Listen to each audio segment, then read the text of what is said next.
The Four Seasons lobby gleams with morning light. Victoria Ashford stands near the windows in her pressed Chanel suit, laughing with two German investors. A black man in a navy polo shirt approaches, carrying a leather portfolio. Ms. Ashford, Darian Cole. We have a 9 o'clock meeting about the Series C investment. He extends his hand. Victoria stares at his outstretched hand like it's contaminated. She takes a step back, keeping both hands in her pockets. Excuse me? Who let you in here? Her voice drips with disgust. The German investors stop talking. This is a private meeting for serious investors, not for people like you. She looks him up and down. Security! Get this man out of here before I call the police. Darian lowers his hand slowly. Ms. Ashford, if you'd just check. I said get out, now, before I have you arrested for trespassing. Two security guards rush over. Phones emerge from purses. Someone starts recording. Within minutes, Darian walks out, head high. Victoria turns back to her guests, brushing imaginary dirt from her sleeve. She has no idea she just destroyed the only investor willing to save her dying company. 3 months earlier, Ashford Technologies was worth $800 million. Today, the number on the balance sheet makes Victoria's hands shake every time she looks at it. The company burns through $8 million every month. The bank account holds enough cash for 11 more weeks. After that, bankruptcy. Victoria sits in her corner office on the 42nd floor. Through the floor-to-ceiling windows, San Francisco Bay stretches blue and indifferent. She's made this view her entire identity. Stanford MBA, Fortune 40 under 40, TechCrunch's most promising founder 2 years running. Her father built a banking empire in the 80s. Her mother sits on 4 boards. Victoria grew up in Pacific Heights, summered in the Hamptons, and never once worried about money until now. She pitched to 23 investors in 8 months. Every single one said no. Too arrogant, one wrote in an email that got leaked. Doesn't listen to feedback, said another. Red flags about company culture, said a third. Victoria deleted those emails. She told herself they didn't understand vision. But the cash keeps draining. And there's only one name left on her list. Across the country, in a penthouse apartment overlooking Manhattan, Darian Cole pours his morning coffee. The apartment is minimalist. White walls, clean lines, a wall of screens showing global markets in real time. He grew up in South Chicago. His mother worked double shifts as a nurse. He wore second-hand clothes and studied by streetlight when the electricity got cut off. Full scholarship to MIT, computer science and economics. At 24, he built an algorithm that could predict financial risk better than any human analyst. Goldman Sachs bought his startup for $780 million when he was 26. Now, at 38, he runs Cole Ventures. $3.8 billion in assets, 47 investments. 43 succeeded, 4 failed. The Wall Street Journal calls him the most successful investor you've never heard of. He doesn't wear suits. Never has. It's a test he runs on every potential partner. He wants to see if people respect his ideas or just his bank account. This morning, his video screen shows 3 faces: his analyst Maya, his CFO James, and his assistant Priya. Boss, I finished the Ashford Technologies deep dive. Maya's voice crackles through the speakers. The tech is solid, the financials are a disaster, and Victoria Ashford has a reputation problem. Define reputation problem. Darian sips his coffee. It's still too hot. He sets it down. Difficult to work with is the nice version. I found 3 anonymous Glassdoor reviews from former employees, all people of color, all describing microaggressions and being passed over for promotions. James leans into his camera. If you invest, we're going all in. $500 million. That's massive exposure for an unproven leader. Which is why I need to meet her in person. Darian picks up his coffee again. It's cooled to a perfect temperature. Numbers can lie. People can't. Not face to face. Priya checks her tablet. I confirmed the meeting 3 weeks ago. 9 a.m., Four Seasons lobby. Her assistant replied, quote, Ms. Ashford looks forward to meeting Mr. Cole. Did you send my photo?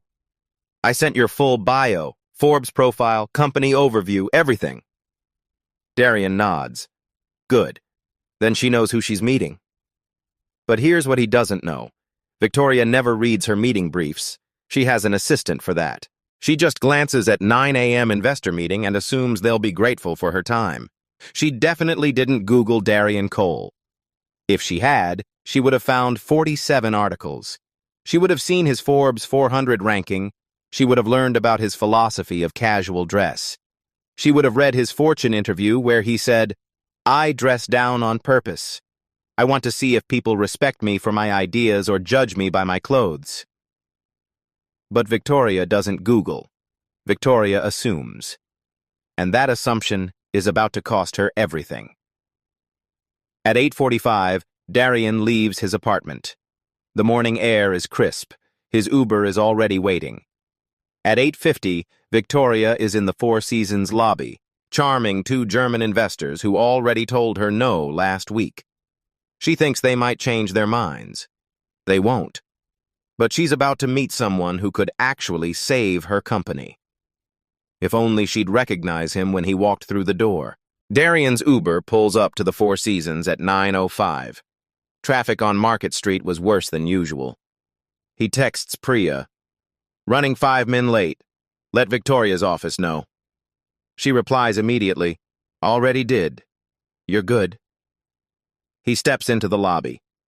The air conditioning hits him first, that particular hotel cold that smells like expensive flowers and furniture polish. His polo shirt is navy blue, freshly pressed. His khakis have a sharp crease. His white sneakers are spotless. He's dressed exactly how he always dresses for first meetings. Comfortable, authentic, real. Across the lobby, Victoria throws her head back, laughing at something one of the German investors said. She's wearing a cream Chanel suit that probably cost $6,000. Her diamond earrings catch the light every time she moves. Her hair is pulled back so tight it looks painful. The two Germans aren't laughing with her. They're checking their watches. They have a flight to catch. Darian walks toward them. His leather portfolio is tucked under his arm. He's rehearsed this moment. Firm handshake, warm smile. Thank you for taking the time to meet. Ms. Ashford. She turns. Her eyes land on him. Her smile doesn't just fade. It transforms into something else entirely. She looks at his polo shirt, then his khakis, then his sneakers. Her gaze travels back up to his face, and her lip actually curls. Can I help you? It's not a friendly question. It's the tone you'd use on someone who knocked on your door selling something you don't want. Darian Cole. He extends his hand, smiling. We have a 9 o'clock meeting about the Series C investment for Ashford Technologies. Victoria looks at his outstretched hand. She doesn't move. Her hands stay clasped in front of her designer purse. Cole Ventures, right? He tries to keep his voice warm. My assistant Priya confirmed with your office 3 weeks ago. Cole Ventures. Victoria repeats the name like she's tasting something spoiled. I've never heard of it. One of the German investors, a man with silver hair and wire-rimmed glasses, clears his throat. Victoria, perhaps we should... She holds up one manicured finger. Wait. Listen. Victoria takes a step closer to Darian. Close enough that he can smell her perfume. Something floral and expensive.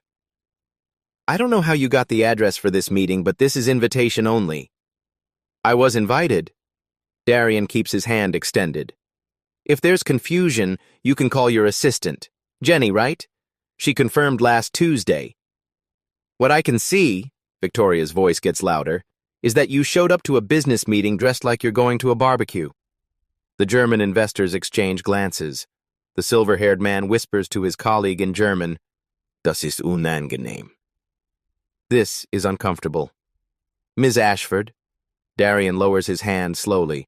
I understand this is unexpected, but... Unexpected? Victoria laughs. It's not a happy sound. What's unexpected is someone like you thinking you can just walk into a meeting with serious investors. Someone like you. The words hang in the air. A woman sitting on a nearby couch looks up from her phone. A concierge behind the desk stops typing. Darian feels the familiar weight settling in his chest. He's felt it before. At MIT, when a professor assumed he was in the wrong classroom. At a restaurant in Boston, when the host asked if he was there to apply for a kitchen job. At a conference last year, when someone asked him to grab them a coffee. He keeps his voice level. I flew in from New York specifically for this meeting.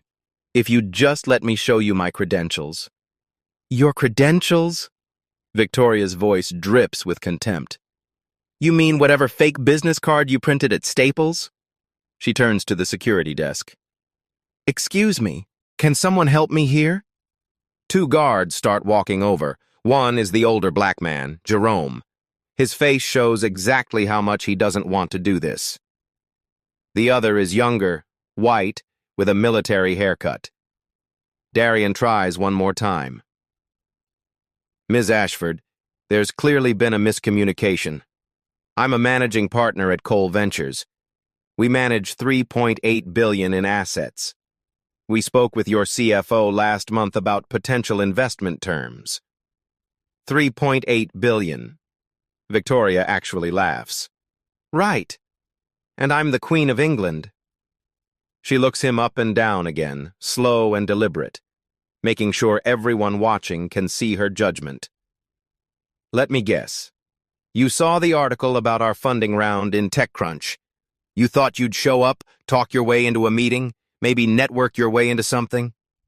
The German investor tries again. Victoria, perhaps... No. Victoria cuts him off. This is exactly the kind of opportunist we have to watch out for in this industry. She finally looks directly at Darian's face.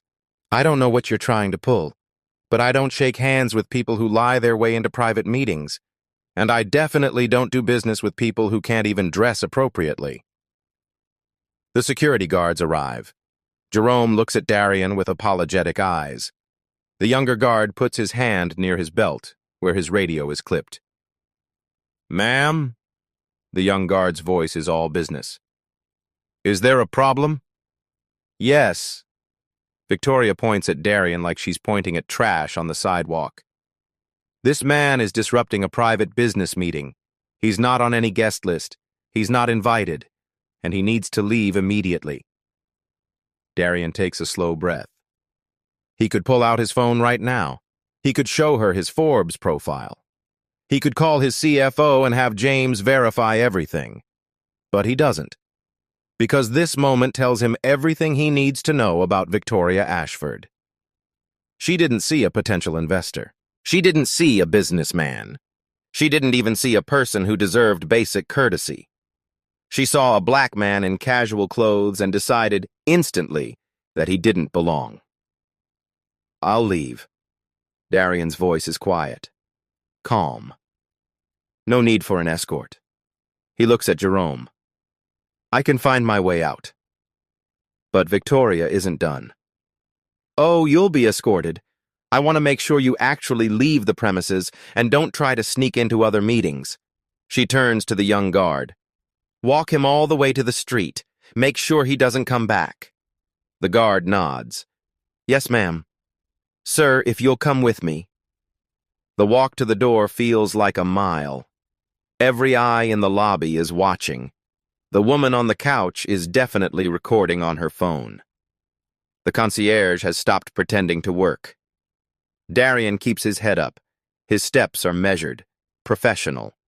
Jerome walks beside him, not touching him, giving him space. At the door, Jerome leans in close. Sir, he whispers, I'm real sorry about this. You're doing your job. Darian gives him a small nod. I understand. Outside, the San Francisco morning is bright and cold.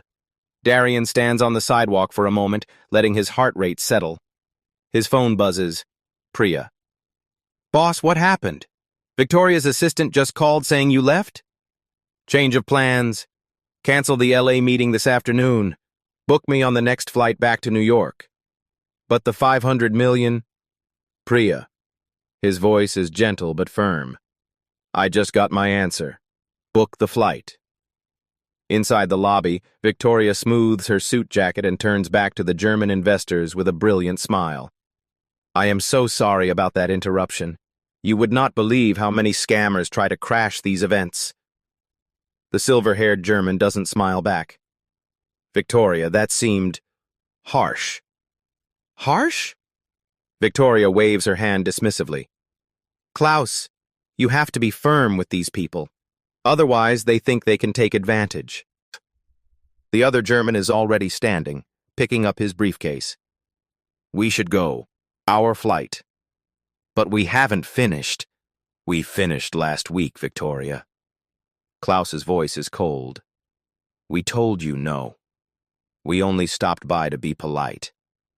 They shake her hand quickly, professionally, and leave. Victoria stands alone in the lobby watching them go. A small frown crosses her face. Then she shrugs, pulls out her phone, and texts her assistant. That investor who just left, Cole something. Make sure his information is deleted from our system. Don't want his type thinking they can waste our time again. She has no idea that his type is the only person who is actually going to save her company. And in less than 3 hours, she's going to find out exactly who Darian Cole is. 10:30 in the morning. Victoria's office on the 42nd floor. She's already forgotten about Darian Cole. Her assistant Jenny knocks and enters, holding a tablet. Her face looks pale. Ms. Ashford, I need to ask you something. Victoria doesn't look up from her laptop. Make it quick. I have a call with the board in 20 minutes. The man at the Four Seasons this morning, the one security escorted out. What about him? You told me to delete his information from our system, but I wanted to confirm first. That was Darian Cole, right? From Cole Ventures? Victoria's fingers stop typing. So? Ms. Ashford. Jenny's voice shakes slightly. Did you Google him? Something cold forms in Victoria's stomach. Why would I need to Google some random guy trying to crash my meeting? Jenny sets the tablet on Victoria's desk. The screen shows a Forbes article. The headline reads, Darian Cole, the billionaire investor you've never heard of. Victoria stares at the photo. Same face, same calm expression, same person she had thrown out of the hotel an hour ago. Her eyes scan the article. The words blur together at first, then snap into sharp focus. Net worth, $3.8 billion. Cole Ventures, $3.8 billion in assets under management. Forbes, 400 ranking, number 184. Track record, 47 investments, 43 successful exits. Board member, Apple, Microsoft, Tesla, 6 others. Her hands start to shake. Actually shake, like she's holding something too heavy. Jenny! Her voice comes out hoarse. Tell me this is a different Darian Cole. Jenny reaches over and scrolls down. There's another photo. Darian at a tech conference standing next to Sundar Pichai. Darian shaking hands with Tim Cook. Darian on a panel at Davos. In every photo, he's wearing casual clothes. Polos. Button-downs without ties. Never a suit. Victoria's throat closes up. She tries to swallow. Can't. The meeting was confirmed 3 weeks ago, Jenny whispers. I have the emails. He was coming to discuss Series C. $500 million. 500 million. The number echoes in Victoria's head like a bell. Without that money, the company dies in 11 weeks. Sounds. Oh my God. Victoria stands up so fast her chair rolls backward and hits the window. Oh my God. Oh my God. She grabs her phone, finds Darian's number in the deleted contacts folder. Her fingers are sweating so much she has to wipe them on her skirt before she can dial. The phone rings. Once, twice, 3 times. Voicemail.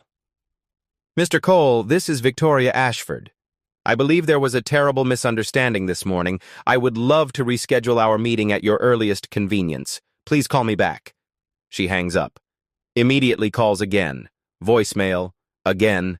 Voicemail. Jenny? Victoria's voice is getting higher. Get Marcus in here. Now. Marcus Brooks, the CFO, arrives 3 minutes later. He's holding a coffee and a folder of quarterly reports. What's the emergency? Victoria shows him the Forbes article. The investor we were supposed to meet this morning, the one I had security thrown out.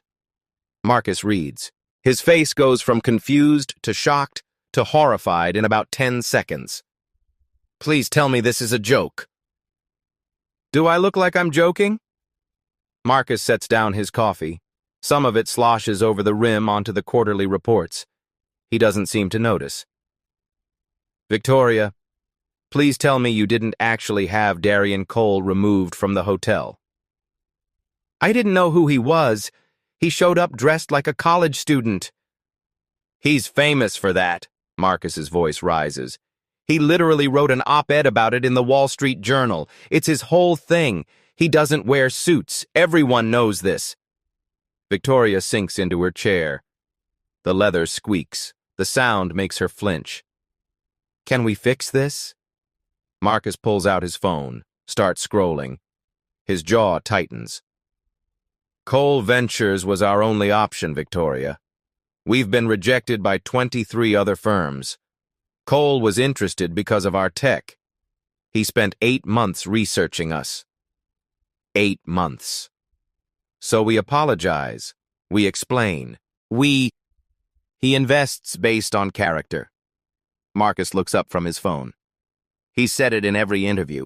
He doesn't care about pitch decks. He cares about leadership, about how people treat others. The words land like stones. Victoria tries Darian's number again. Voicemail. She doesn't leave a message this time. She opens her laptop. Types an email with shaking fingers. Dear Mr. Cole, I want to sincerely apologize for the confusion this morning. It was a hectic day and I failed to properly review my schedule. I would be honored to reschedule at your convenience. Our entire team is excited about the possibility of partnering with Cole Ventures. Warmest regards, Victoria Ashford. She hits send. The whoosh sound feels final. Marcus is still scrolling his phone. Oh no. What? Klaus posted something. He shows her the screen. The German investor's tweet doesn't name anyone, but it's obvious. Witnessed a shocking display of unprofessionalism at a SF meeting today. How you treat people says everything about character. # business ethics. It already has 240 retweets. Victoria's phone rings. She jumps. But it's not Darian. It's Richard, the board chairman. Victoria, I just got off the phone with Klaus. He said you threw someone out of your meeting this morning? There was a misunderstanding. He said you refused to shake the man's hand, that you called security on him, that the man was Darian Cole. Silence. Richard, I can explain. Do you understand what you've done? His voice is cold. Ice cold. We need $500 million to survive. Cole was our last option. Our only option. And you humiliated him in a hotel lobby? It was a mistake. I'm trying to reach him. Trying? Richard laughs. It's bitter. Victoria, I've worked with Cole before on another deal. When someone disrespects him, he doesn't give second chances, ever. It's not about ego. It's about values. The line goes dead. Victoria tries Darian again. Voicemail. She emails again. Mr. Cole, I realize my behavior this morning was unacceptable. I would like the opportunity to apologize in person. Please give me a chance to explain. 1 o'clock, no response. 2 o'clock, no response. 3 o'clock. A tech blog called The Information posts an article. Sources say Victoria Ashford kicked out billionaire investor, mistook him for crasher. The article has no byline. It's sourced to someone familiar with the matter. But it has details, specific details. Victoria's phone starts ringing. Other board members, investors, her PR firm. By 4 o'clock, she's called Darian 15 times. She's sent 8 emails. She's tried messaging him on LinkedIn. Nothing.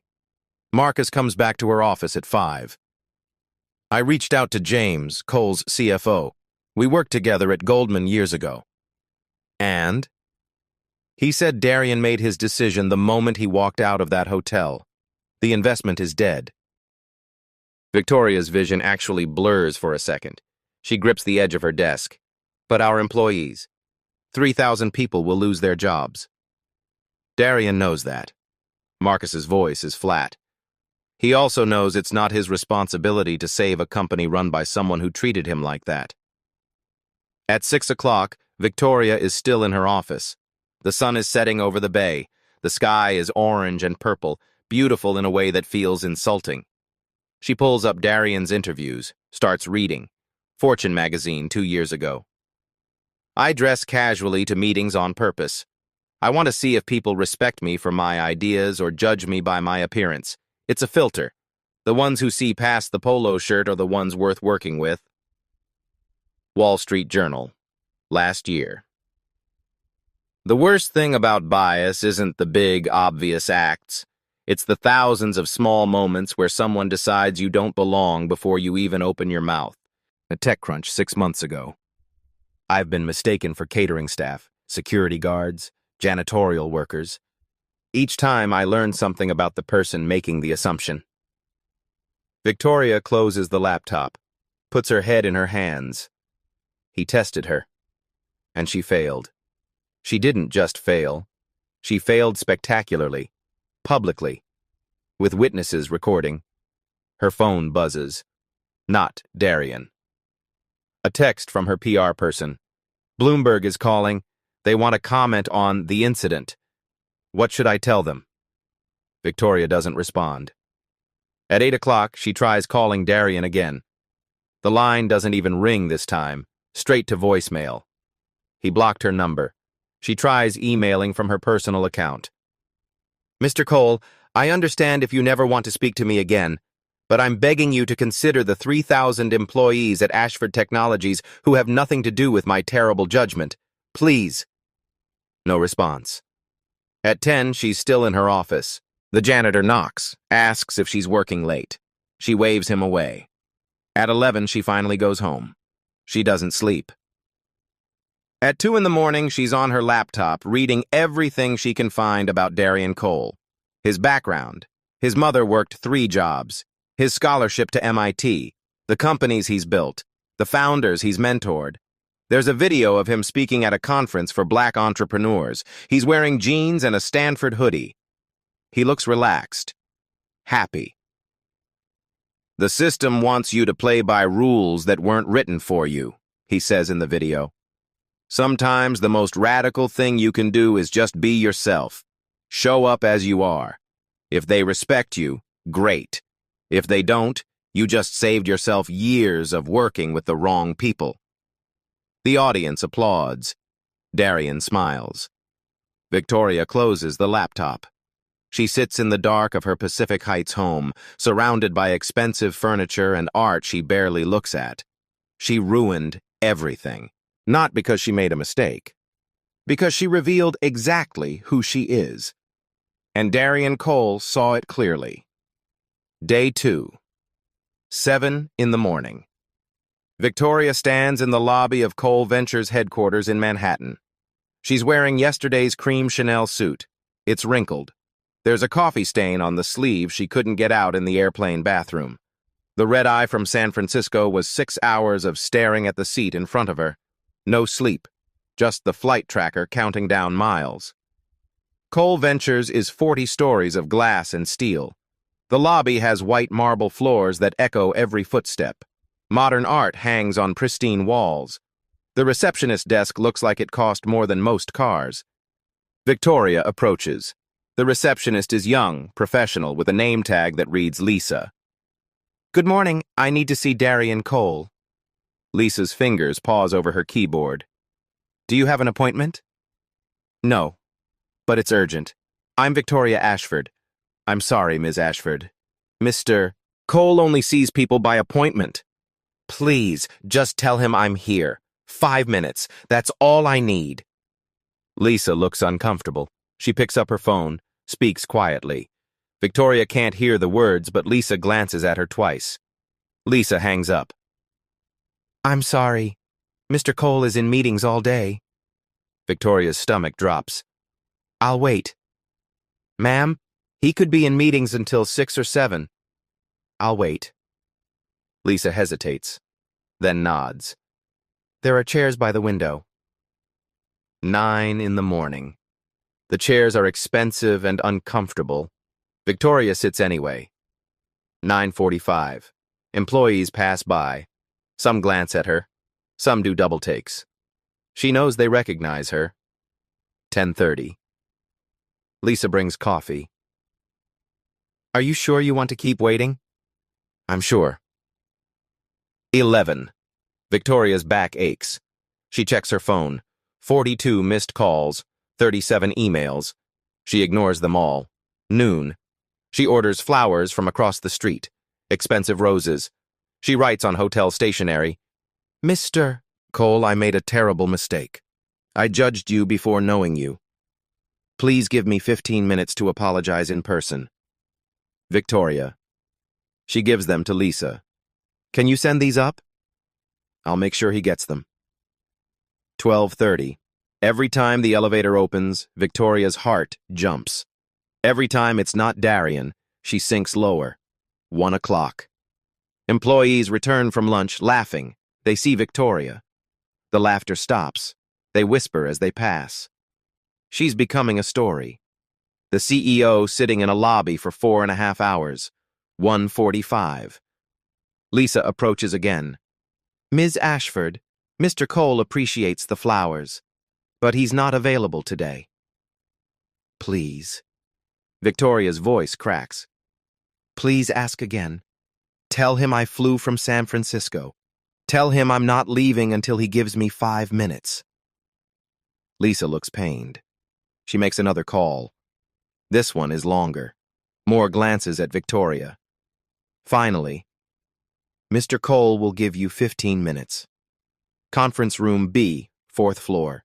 And Victoria stands so fast she gets dizzy. "Thank you." The elevator ride takes forever.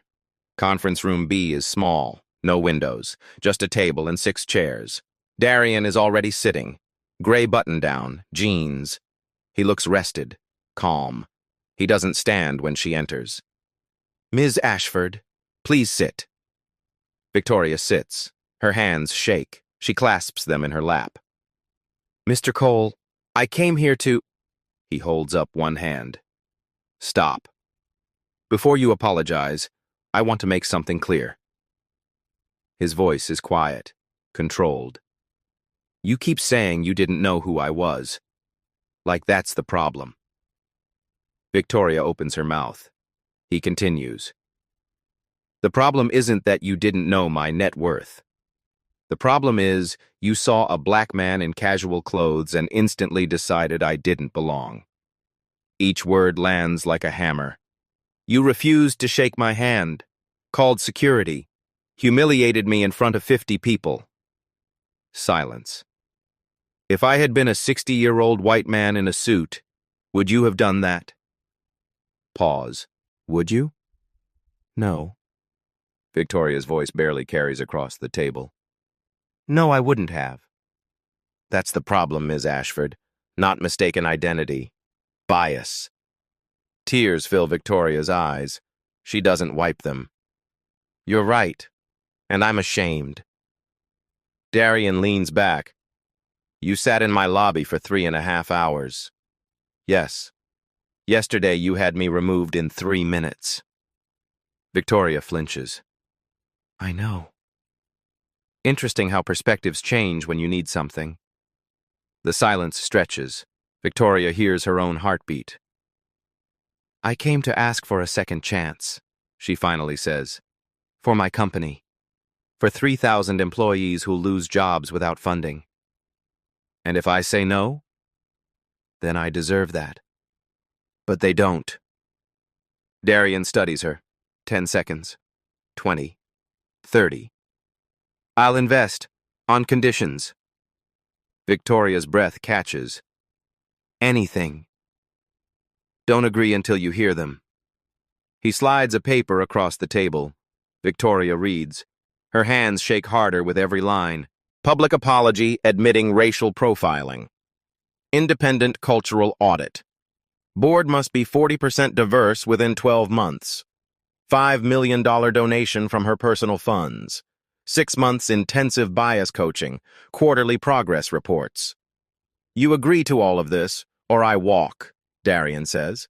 "And this time, I don't come back." Victoria looks at the list, looks at him, back at the list.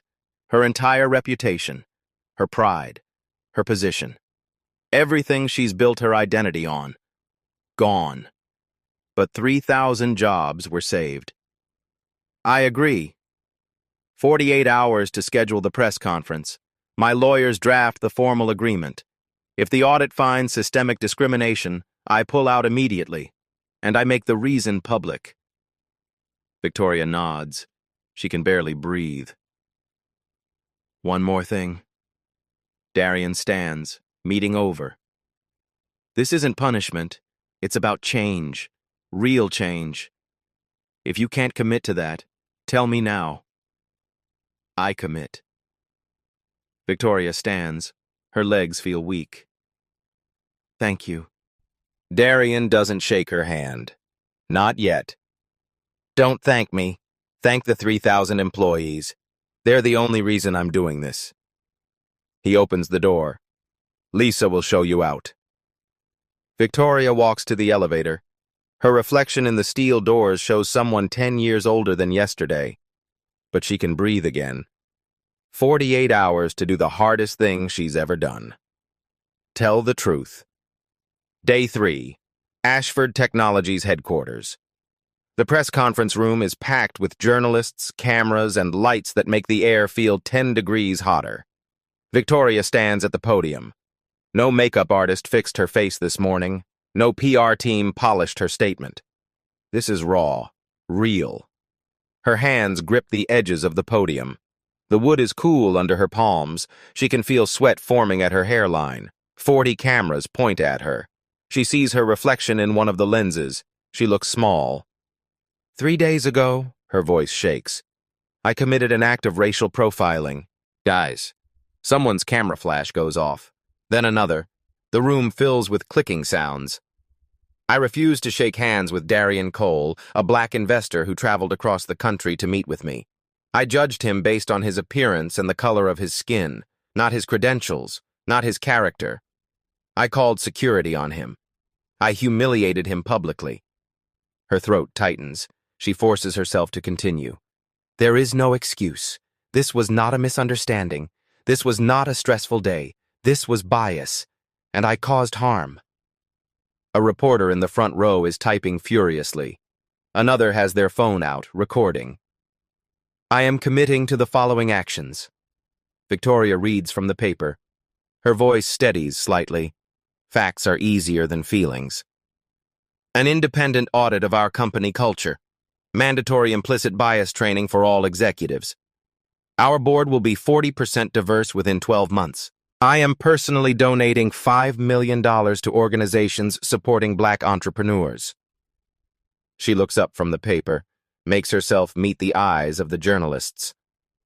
I hope my failure can be a lesson. Success in business means nothing if we fail at basic human respect. The questions come fast and sharp. Will you resign as CEO? Victoria's chest tightens. I will be transitioning out of the CEO role to make space for new leadership. When? Within 30 days. Do you think this apology is enough? No. Words are never enough. Action is what matters. I'll spend the rest of my career proving I've learned from this. What would you say to other executives who might have similar biases? Victoria pauses, thinks. Examine yourself before you destroy someone else. Your assumptions have consequences, real consequences, for real people. The press conference ends. Victoria walks off the stage. Her legs feel like water. By 5 p.m., the headlines are everywhere. Bloomberg. Victoria Ashford admits racial profiling, commits to company overhaul. TechCrunch. Ashford Technologies CEO takes accountability after viral incident. New York Times. When a billionaire gets mistaken for staff, a reckoning in Silicon Valley. The board meets that evening. Emergency session. Victoria isn't invited. At 8 p.m., her phone rings. Richard, the chairman. The board voted. You're removed as CEO effective immediately. You'll stay on the board in a non-executive capacity for 6 months. After that, we'll reassess. Victoria sits in her empty office. Who's the new CEO? Dr. Marcus Brooks. He's been COO for 3 years. The board feels he has the leadership skills and vision we need. Marcus. Asian American. Brilliant. Someone she passed over twice for the CEO role because he was too quiet in board meetings. He'll be good, Victoria says quietly. He better be. You put us in an impossible position. The line goes dead. The next morning, Darian releases a statement through his spokesperson. I appreciate Ms. Ashford's public acknowledgement. Real change requires more than words. We'll be watching closely to ensure these commitments are honored. This is bigger than one incident. It's about creating lasting systemic change. Cole Ventures officially announces the $500 million investment. The merger is approved. The company is saved. Within a week, Victoria's world transforms. The speaking invitations stop. Conference organizers send polite emails canceling her panels. 3 other boards she sits on quietly ask her to resign. Her LinkedIn profile gets updated. Former CEO, Ashford Technologies. The word former feels like a scar. She tries to join 2 other boards. Both reject her. No explanations given. None needed. Silicon Valley circles buzz with the story. At a fundraiser in Palo Alto, Victoria walks into a room and conversation stops. People suddenly remember they need to be somewhere else. She leaves early, drives home through streets she's driven 1,000 times. Everything looks the same. But she's different now. Not redeemed, not forgiven, just different. The woman who had everything and lost it because she couldn't see past her own assumptions. The consequences are just beginning. 6 months later. Ashford Technologies looks different from the inside. The executive floor has new faces. The conference room where Victoria used to hold court now hosts employee resource group meetings. The Diversity Council meets every Tuesday. Their recommendations go straight to the board. Dr. Marcus Brooks stands at the front of the all-hands meeting.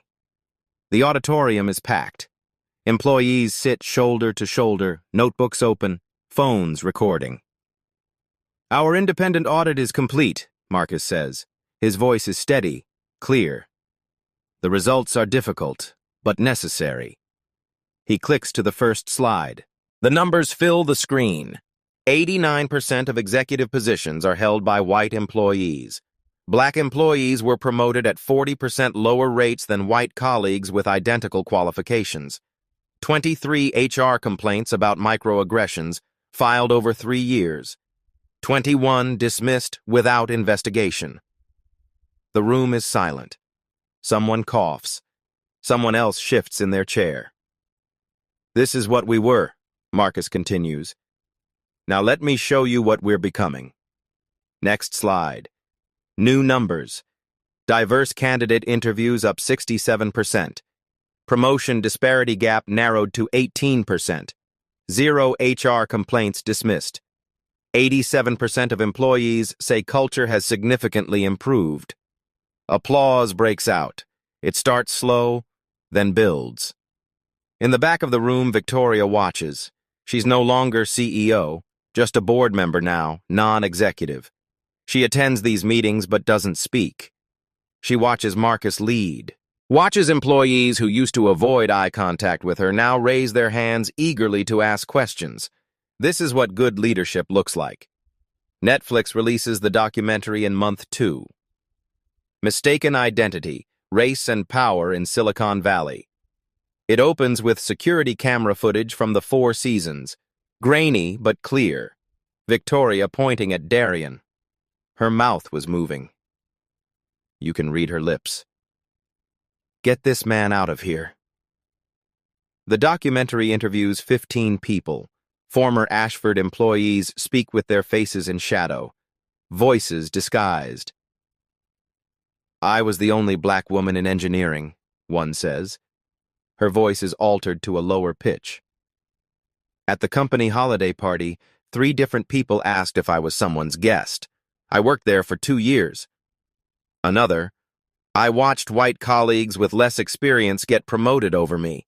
Every time I asked why, they said I wasn't leadership material yet. Code for something else. A Latino manager.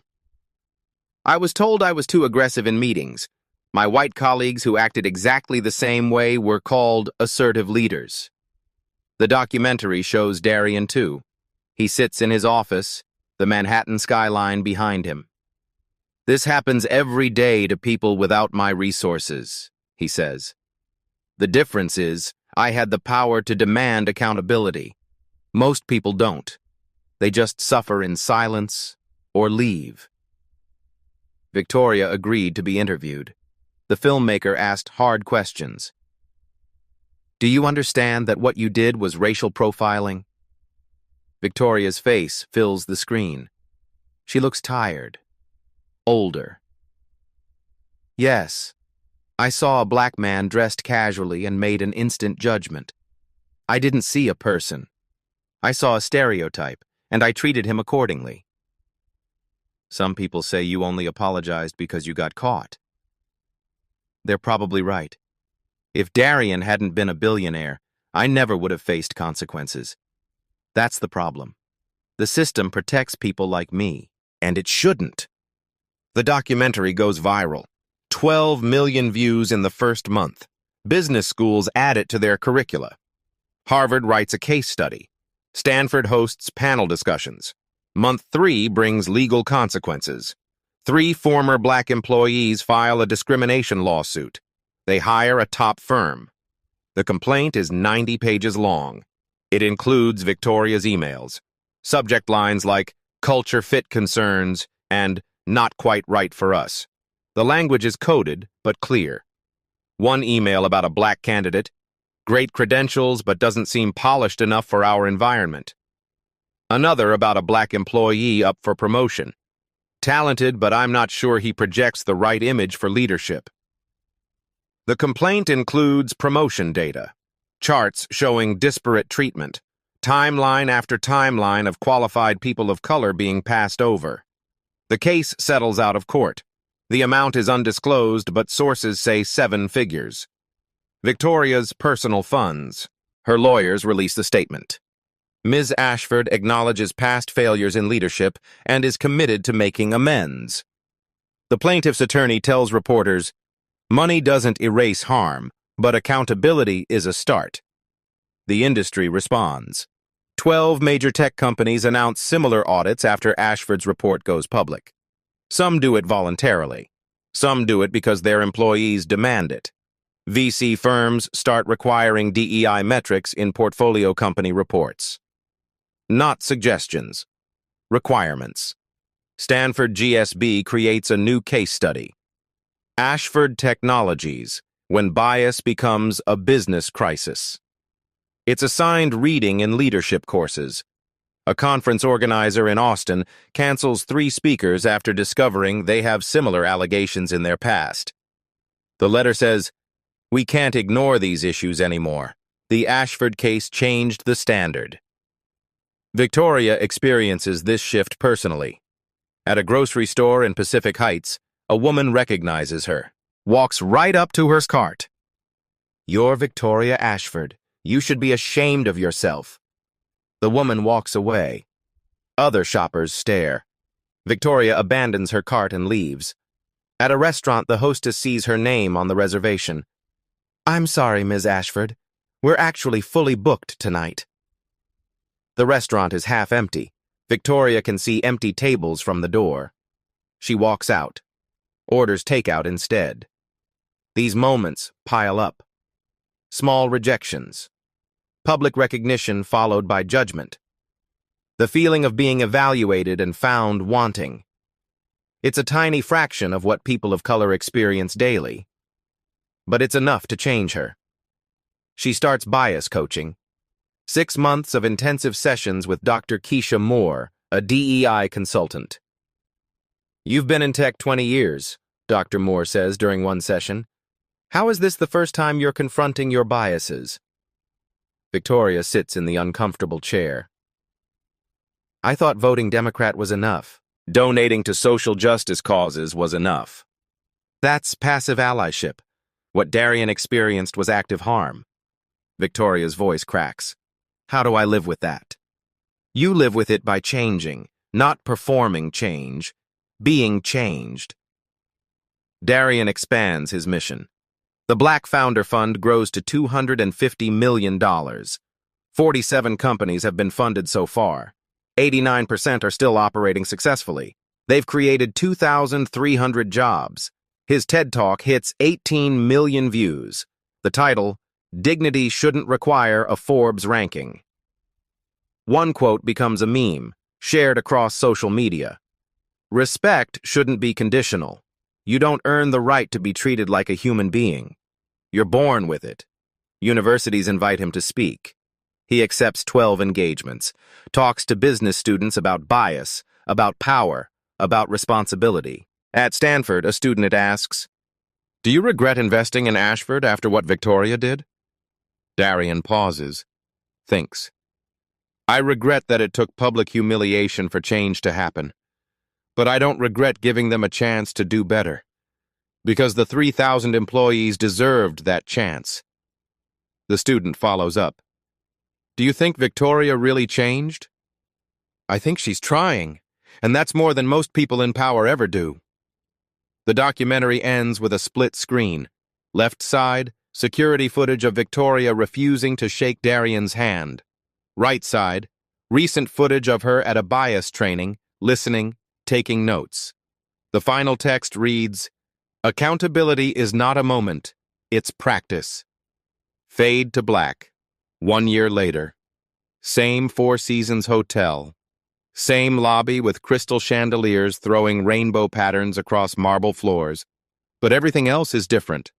Ashford Technologies is hosting its annual investor summit. The room is packed. 200 people in business attire, casual clothes, everything in between. Darian Cole walks through the entrance at 9 a.m. He's wearing a charcoal polo and pressed khakis. His portfolio is tucked under his arm. Victoria is waiting at the door, not sitting with investors, not schmoozing, waiting specifically for him. "Mr. Cole," she extends her hand. "Thank you for being here." He shakes it, firm, professional. "Thank you for the invitation, Victoria." First names. Earned over 12 months of quarterly check-ins, audit reviews, and honest conversations. Not given freely. Earned. They walk into the main conference room together. The energy is different from last year. More diverse faces, more laughter, more ease. Dr. Marcus Brooks takes the stage, the new CEO. He's been leading for 11 months now. "Welcome, everyone. This year has been transformational for Ashford Technologies." He clicks to the first slide. Revenue up 127%. The merger was successful. The company is thriving. Next slide. Employee satisfaction, 4.2 out of 5. Up from 2.8 a year ago. But numbers only tell part of the story. Marcus gestures to the audience. The real change is in this room. Look around. This is what Ashford looks like now. The executive team stands. 10 people. 4 are people of color. 5 are women. 1 uses a wheelchair. This is intentional, strategic, real. Later, there's a panel discussion. Darian and Victoria both sit on stage. A moderator from Bloomberg asks questions. Mr. Cole, a year ago you were kicked out of this hotel. Now you're on stage with the person who did it. How is that possible? Darian leans forward. Because Victoria did something rare. She took real accountability. Not a press release. Real, painful, sustained work. He looks at Victoria. That doesn't erase what happened, but it creates something new. The moderator turns. Victoria, what would you say to the person you were a year ago? Victoria is quiet for a moment. When she speaks, her voice is steady but emotional. I would say, your privilege blinded you. You harmed someone because you couldn't see past your assumptions. It took losing everything to finally see. She turns to Darian. I'm grateful you gave me and this company a second chance, but no one should need to be a billionaire to be treated with dignity. Applause fills the room. Backstage afterward, Victoria and Darian stand alone briefly. Darian, I know I've said this before, but thank you for not just walking away. I didn't do it for you, Victoria. His voice is kind but honest. I did it for every black person who gets judged before they speak. For every person of color who has to prove their humanity before their competence. I know. And that's why it mattered. They shake hands again. This time it means something different. The Cole Ventures Black Founder Fund now manages $250 million. 47 companies funded. 89% are still operating. 2,300 jobs created. Darian's TED Talk has 18 million views. It's shown in 140 business schools worldwide. Victoria is no longer CEO. She's board chair, non-executive. She teaches 1 seminar per semester at Stanford, Unconscious Bias in Leadership. She's not redeemed, but she's changed. And sometimes, that's all anyone can ask. Darian looks directly into the camera now. His voice is calm, powerful. A year ago, a woman judged me by my skin color and my clothes. She refused to shake my hand. She had me removed from a building. Pause. She was wrong. But here's what matters. She owned it. She didn't hide behind lawyers or PR statements. She did the hard, uncomfortable work of change. This isn't a story about one bad person becoming good. It's about systems. The systems in our heads, in our companies, in our society that tell us who matters and who doesn't. Those systems don't change with one apology. They change with sustained action, with accountability, with people in power using that power to build, not exclude. He leans closer to the camera. So here's my question to you. When was the last time you made an assumption about someone based on how they looked? Have you ever walked past someone's humanity to get to a transaction? If you had Victoria's chance to make it right, would you take it? Or would you protect your ego? Pause. Let it sink in. This story went viral because it's satisfying to watch powerful people face consequences. But real change isn't entertaining. It's uncomfortable. It's daily. It's forever. Examine your own biases. Support diverse-owned businesses. Demand DEI accountability from your workplace. Share this story, but more importantly, share the lesson. Drop a comment. What would you have done in Darian's position? Have you ever been judged before you spoke? Share your story below. Subscribe for more stories where karma catches up and justice is served. Turn on notifications, because accountability never takes a day off. Dignity is not negotiable. Respect is not conditional. Change is possible, but only if you do the work. Based on real patterns of workplace discrimination. 1 in 3 black professionals report being mistaken for service staff. Your voice matters. Use it.